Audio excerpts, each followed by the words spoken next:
वंदे मातरम। जय हिंद। मैं विवेक चौधरी, आप सभी का स्वागत है कंपटीशन गुरु यूट्यूब चैनल पर। दोस्तों, रिलायंस जियो ने 2.5 साल में पहली बार अपने टैरिफ प्लानों में वृद्धि की घोषणा की है 27 तारीख को, यानी कल।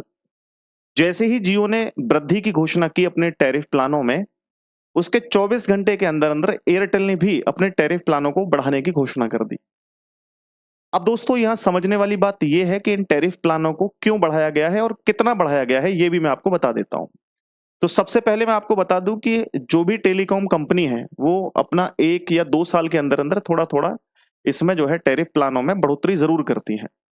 लेकिन पिछले 2.5 साल से कोई भी रिलायंस जियो ने अपनी बढ़ोतरी नहीं की थी, लेकिन इस बार अपने टैरिफ प्लानों को 12.5% से लेकर के 25% तक बढ़ा दिया है, जो 3 तारीख से लागू हो जाएंगे। और एयरटेल ने जो बढ़ाया है वो 10% से लेकर के 20% तक बढ़ाया है।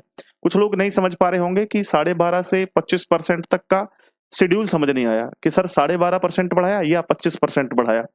तो जो लॉन्ग प्लान होते हैं, यानी कि 1 साल के लिए आप रिचार्ज करवाएंगे तो उस पर टैक्स कम लगेगा, 12.5% लगेगा। लेकिन आप 1 महीने का या 21 दिन का रिचार्ज करवा रहे हैं तो वहां आपका 25% तक का या उससे थोड़ा बहुत कम टैक्स लग सकता है। तो इस तरह की चीजें होती हैं, ये शेड्यूल बनाया जाता है। तो इन दोनों ही कंपनियों ने अपने अपने जो रिचार्ज हैं उन पर बढ़ोतरी की है। इसके अलावा मैं बात करता हूं जियो के बारे में, थोड़ी सी समझना आप लोग कि जियो जो है वो 2016 में लॉन्च किया गया था। जब जियो लॉन्च किया गया था तो ये इंटरनेट की दुनिया में एक अलग ही पहल थी। इससे पहले जो इंटरनेट के रिचार्ज हुआ करते थे, उनकी जो हालत थी वो बहुत खराब थी। मैं आपको थोड़ा समझाने की कोशिश करूंगा 2016 से पहले इंटरनेट की व्यवस्थाएं क्या थी। आपको भी पता होगा, कमेंट सेक्शन में अपने दिल की बात जरूर बताइएगा, हालत क्या थी दोस्तों।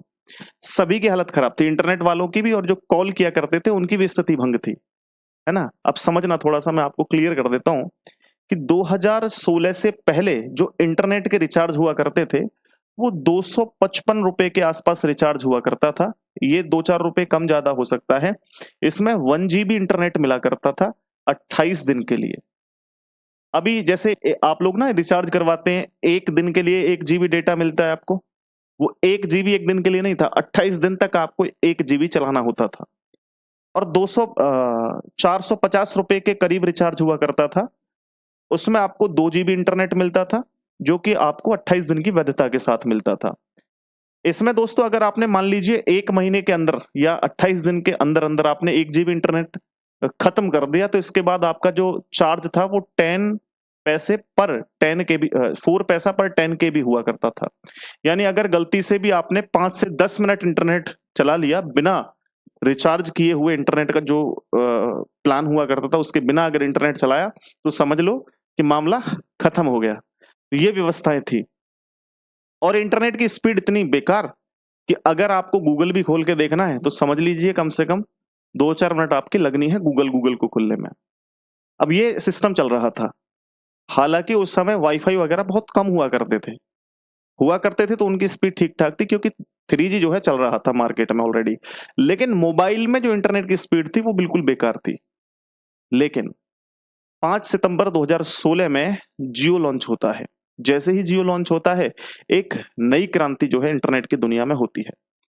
दोस्तों, जियो 4G कनेक्शन के साथ लॉन्च हुआ। सबसे बड़ी बात यह थी कि शुरुआती लगभग 6 महीने तक ये इंटरनेट बिल्कुल फ्री था और स्पीड भी लगभग ये मान के चलिए 4G की ही मिल रही थी। बहुत सारी जगह पर इंटरनेट की स्पीड नहीं आया करती थी। जैसे मैं अपने घर पे इंटरनेट चलाया करता था तो हमारे रूम के अंदर इंटरनेट नहीं चलता था, लेकिन हमारे घर के बाहर एक पेड़ है नीम का, उसके नीचे अगर खड़े हो जाते थे हम, तो स्पीड बड़ी प्रॉपर 1 MB 2 MB की आया करती थी। तो उस समय हमें जैसे मान लो कोई मूवी डाउनलोड करनी है या कोई गाना डाउनलोड करना है, तो हम वहां नीम के नीचे खड़े हो जाते थे और इंटरनेट डाउनलोड करके अपना गाना वगैरह फिर आके अंदर देखा करते थे।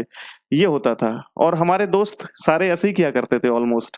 तो ये व्यवस्थाएं थी, शायद आप लोगों ने भी किया होगा। जरूर बताइएगा कमेंट सेक्शन में, आपने जब पहली बार फ्री का इंटरनेट इस्तेमाल किया था तो हालत क्या हुई थी आपकी, या आपको कितनी खुशी मिली थी, आप लोग जरूर बताइएगा। तो यहाँ पर दोस्तों 2016 के बाद जैसे ही जियो लॉन्च होता है तो इंटरनेट की दुनिया में एक अलग ही क्रांति आती है। 4G के साथ अनलिमिटेड इंटरनेट, स्पीड भी अच्छी थी। इसके अलावा बहुत सारे अलग अलग एप्लीकेशन भी जियो ने दिए थे। मुकेश अंबानी ने अलग अलग, जैसे कि जियो सावन था, फ्री में आप म्यूजिक सुन सकते थे, जियो सिनेमा था, आप फ्री में मूवी वगैरह देख सकते। शुरुआत में ये सारे के सारे एप्लीकेशन, सारा इंटरनेट की व्यवस्थाएं फ्री थी बिल्कुल, क्योंकि उस समय आपको लत लगवानी थी इंटरनेट की।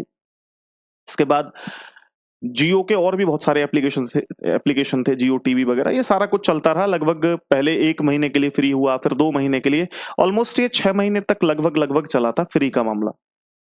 लोगों को लगभग ये मान के चलिए आदत लग चुकी थी, लेकिन अब हालत इनकी खराब हो गई।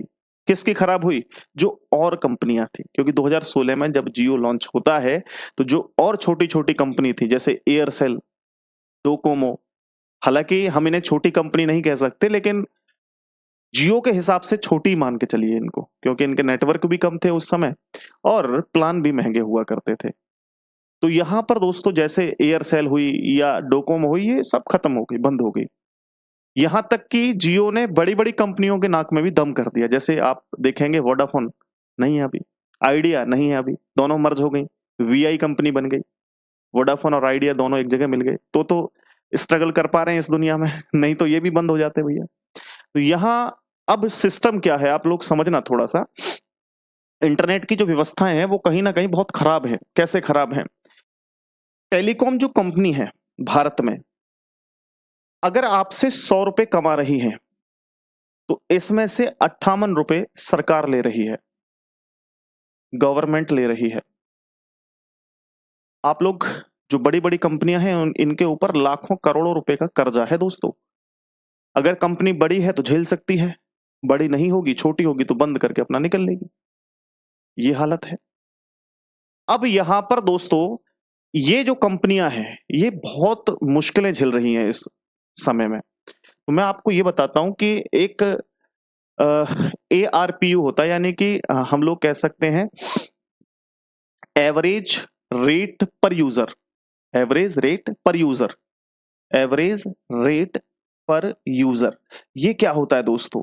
ये एक तो अलग-अलग कंपनियों का भी होता है, जैसे जियो का अलग होगा, एयरटेल का अलग होगा, टेलीकॉम कंपनियों का अलग होगा। जैसे अगर मैं जियो की बात करूं, तो जियो का जो एवरेज रेट पर यूजर है, वो दोस्तों ₹181 है, और ये रुपए बहुत कम है दोस्तों, बहुत कम। और अगर हम लोग टेलीकॉम कंपनियों की देखें, जो टेलीकॉम कंपनियां हैं, उनका एवरेज ₹200 है। ठीक है, ये जियो का है, और ये अदर जो टेलीकॉम कंपनियों का एवरेज निकालें तो ₹200 है। अब इस प्लान को ₹200 से बढ़ाकर ₹300 से भी अधिक करने की प्लानिंग चल रही है। इस जो ये एआरपीयू है, एवरेज रेट पर यूजर, ये बताया जा रहा है कि 300 से ऊपर होगा, जब जाकर के जो टेलीकॉम कंपनियां हैं उनको बेनिफिट हो पाएगा। क्योंकि दोस्तों यहाँ जो ₹58 गवर्नमेंट को जा रहे हैं, ₹58 नहीं, हम लोग 58% कह सकते हैं। मैंने तो एक एवरेज आपको बताया कि अगर ₹100 का रिचार्ज है तो ₹58 गवर्नमेंट ले रही है। टैक्स के तौर पे, लाइसेंस के तौर पे, फीस के तौर पे, टावर जो हैं उनको प्रोवाइड करवाने के तौर पे, अलग-अलग तरीके के माध्यम से। तो इनकी जो हालत है वो कहीं न कहीं बहुत खराब है दोस्तों। तो इसके चलते प्यारे साथियों, जियो ने जो इंटरनेट के रिचार्ज हैं उनमें बढ़ोतरी की है, और 12.5 से लगभग 25% या 25% तक की बढ़ोतरी इसमें की है। ये पूरी खबर थी। मैं आपको थोड़े से पुराने और अब के रिचार्ज दिखा देता हूँ, ठीक है? एक बार आप लोग देख लेना। ये जियो के प्लान हैं, कितने महँगे हुए, कितने सस्ते हुए आप लोग देखें। हालाँकि आपको क्लियर नहीं दिख रहा होगा, मैं आपको 1-2 प्लान्स ऑलमोस्ट जो आपके यूज़ के तौर पे होंगे वो मैं आपको बता देता हूँ। पुराना जो टैरिफ प्लान था, अगर 155 का था तो वो 189 का हो गया है। जो ₹209 का हुआ करता था वो 249 का हो गया है। जो 239 का हुआ करता था वो 299 का हो गया है। इस तरीके से इंटरनेट के प्लान बढ़े हैं। अब देखो हम थोड़ी-सी और बात करते हैं दूसरे पॉइंट पे, कि पहले जो अभी इंटरनेट इनकी जो ना व्यवस्थाएँ इसलिए भी खराब हैं कि कॉलिंग बिल्कुल बंद हो गई। मोस्टली जो कॉलिंग है, जो फ़ोन से कॉल करते हैं, वो बिल्कुल, ये मान के चलें, बिल्कुल तो नहीं लेकिन बहुत हद तक खत्म हो चुकी है। क्योंकि जो बहुत कम समय तक हमें बात करनी है किसी से तो हम कॉल कर लेते हैं फ़ोन से। लेकिन जो लंबे समय तक बात किया करते थे ना, वो सब व्हाट्सएप पे ट्रांसफ़र हो गए, इंस्टाग्राम पे ट्रांसफ़र हो गए, या फ़ेसबुक पे ट्रांसफ़र हो गए। वो बात ही नहीं कर रहे हैं। क्योंकि आप लोग समझिए 2016 से पहले जो कॉलेज के लड़के हुआ करते थे ना, जिनका पढ़ाई से हट के कहीं दूसरी जगह ध्यान हुआ करता था, वो भी बहुत ज़्यादा हेल्प किया करते थे ऐसी कंपनियों को, है ना? उनके 5-5, 6-6 घंटे उस फ़ोन पे निकल जाया करते थे बात करते हुए। आज वो भी इंटरनेट का रिचार्ज करवाते हैं भाई साहब और सीधा वीडियो कॉल पे लग जाते हैं, उन्हें ज़रूरत ही नहीं कॉल करने की। तो ये हालत है। तो कहीं न कहीं जो इंटरनेट जो प्रोवाइड करवा रही टेलीकॉम कंपनियाँ हैं, उनकी हालत खराब है। जो मैंने आपको अभी बताया है कि टेलीकॉम कंपनियों का जो एवरेज रेट पर यूज़र है, वो ₹200 है। अगर अफ्रीका का हम लोग देखें तो अफ्रीका का भी 300 से अधिक है, जबकि भारत का आप लोग देख लीजिए, पाकिस्तान तक का 250 से अधिक है। कम हुआ है लेकिन 300 से भी ऊपर था पहले, इसी साल कम हो गया पाकिस्तान का भी, लेकिन अब भी 250 के आसपास है, भारत का बहुत कम है। तो ये बढ़ेगा तभी जाकर के इन कंपनियों को थोड़ा-सा मुनाफ़ा होगा। चलिए ये वीडियो थी, आई थिंक कि आपको पूरा मैटर समझ में आ गया होगा। अपनी राय ज़रूर दीजिएगा दोस्तों कमेंट सेक्शन में। बहुत-बहुत धन्यवाद। नमस्कार।